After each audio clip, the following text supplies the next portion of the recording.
আইনকে ফরজ করেই ক্ষান্ত হয়ে যায় নাই, বরং তা বাস্তবায়নও করার সিস্টেম রেখে দিয়েছে।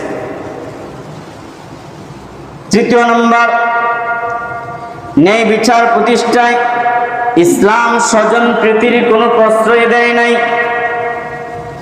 রাসূল আকরাম সাল্লাল্লাহু আলাইহি ওয়াসাল্লামের জামানায় আল্লাহর হাবিব সাল্লাল্লাহু আলাইহি ওয়াসাল্লাম যখন মক্কা বিজয় করলেন, মক্কা বিজয়ের সময় মাখজুম গোত্রের এক মহিলা চুরির কাজে জড়িয়ে পড়ল।